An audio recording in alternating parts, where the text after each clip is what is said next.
무궁화꽃이 피었습니다입니다. 그 옛날에 어릴 때 하던 거 말이야?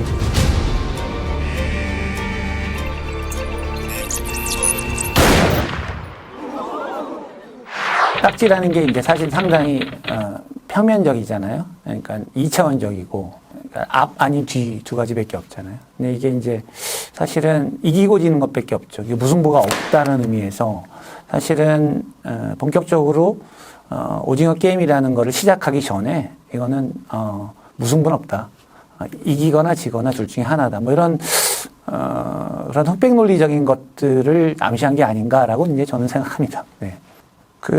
보통 놀이라는 거는 이제 아이들이 하는 거잖아요. 그렇죠? 아이들이 하는 거는 이제 사실은 굉장히, 자발적이고, 또 사실은 형식에 얽매이지 않고, 또, 사실은 뭐, 승패에 무관하게 이제 그 자체를 즐기는 의미가 있다면, 사실은 이제 오징어 게임이라는 거는 사실은 어떻게 보면 결과 중심적인, 그러니까 어떤 그 성인이 하는 그 뭔가 어떤 부분에 대해서 승패가 갈리거나 아니면 어떤 부분에 대한 것을 최종 산물을 획득하거나 이런 상당히 어른스러운 형태로 바뀌거든요. 그래서 저는 제 생각은 그렇습니다. 어린 시절의 어떤 놀이라는 것들이 사실은 성인이 되면서 이런 식의 좀 무시무시한 형태의 게임으로 바뀐다는 걸 좀 상징적으로 보여주기 위해서 택하지 않았나 이런 생각이 좀 듭니다. 첫 번째 게임은 무궁화꽃이 피었습니다입니다.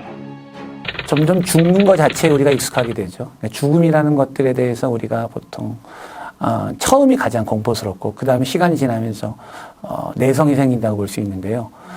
전혀 예상하지 못했던 뭔가에 충격을 준다는 의미에서 이제 무궁화꽃이 피었습니다라는 좀 더 제 생각에는 초기에 어떤 분위기를 확 잡는 그런 느낌이 들고요. 두 번째 게임은 뽑기입니다. 좀 어려운 걸 뽑으면 주인 아저씨가 사탕을 점점 큰 걸 줬어요. 그래서 이제 사실 그 사탕이 뭐 맛이 있었겠습니까? 내가 어떤 이만큼을 했다는 성취감의 나름대로 산물이죠. 근데 이 드라마에서는 그걸 완전히 이제 어떤 패러독시칼하게 뒤집은 거죠. 내가 어려운 거를 이제 하면 그만큼의 인생의 손해를 볼 수 있다. 뭐 이런 부분들을 좀 암시하는 것 같아서 쉬운 트랙을 가는 사람들과 또 어려운 트랙을 가는 사람들이 우리 사이에 있잖아요. 근데 사실은 오히려 쉬운 트랙을 가는 사람들이 나중에 더 과실을 따먹는 것 같은 그런 인생의 어떤 현상을 좀 나름 비공개 아닌가 뭐 이런 느낌도 듭니다. 세 번째 게임은 줄다리기입니다. 힘센 사람들이 많이 가서 그러면 이제 그 팀이 이겨야지만 사실 우리가 뭐 그러려니 했을 텐데 이게 힘만이 아닌 나름대로의 머리가 필요하기도 하고 또 나름 협력 그런 게 필요하기도 하다는 걸 보여준 어떻게 보면 가장 정상적인 경기가 아니었나라는 생각이 들고요. 네 번째 게임은 구슬치기입니다. 가장 비정한 게임이고 어떤 면에서 보면은 가장 뒤통수를 쳤던 게임이라고 볼 수가 있죠. 적과 적이 만나는 게 아니라 동지를 만나게 하는. 예를 들면 뭐 직장에서 내가 쟤를 이겨야 승진이 되잖아요. 근데 사실은 가장 열심히 같이 일했던 동료가 적이 되는 경우들이 꽤 많잖아요. 사실 이 구슬 게임은 우리 사회의 그런 단면을 아주 적나라하게 보여줬고 우리 사회의 그런 부분이 너무나 의외라면 저는 그렇게 사람들이 막 외국인들이 막 울고 그러던데 그러지 않았을 것 같은데 저게 바로 우리 현실이구나라는 뭔가의 어떤 공간 코드 같은 거를 끌어내는 장치가 아니었나 싶습니다. 다섯 번째 게임은 징검다리 건너기입니다. 그냥 찍어가지고는 불가능한 거다. 근데 거기에 이제 하나의 또 뭐 크리셰 같은 게 나타나는 게 이거를 감별할 수 있는 능력이 있다는 사람을 주연시키잖아요. 그러면 처음부터 이 사람과 같이 했다면 모든 사람이 살 수 있었겠죠. 예.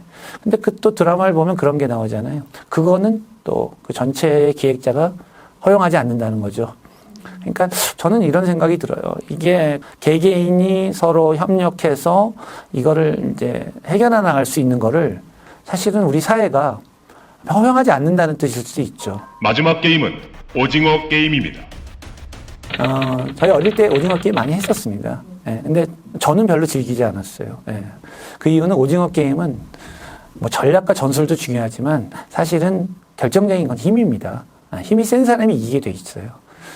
그 칼은 그 힘을 바로 의미하는 거죠. 그러니까 어떻게 그 5개의 게임을 극복했든지 간에 마지막에는 결국은 힘이 센 놈이 승리한다는 약육강식이죠. 예.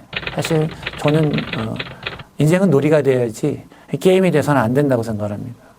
우리가 게임이 되는 순간 그 영화에서 보여줬던 것처럼 남을 죽이거나 아니면 스스로 죽거나 사실은 그 두 가지 중에 하나밖에 없다라는 걸 보여주는 게 아닐까 싶고요.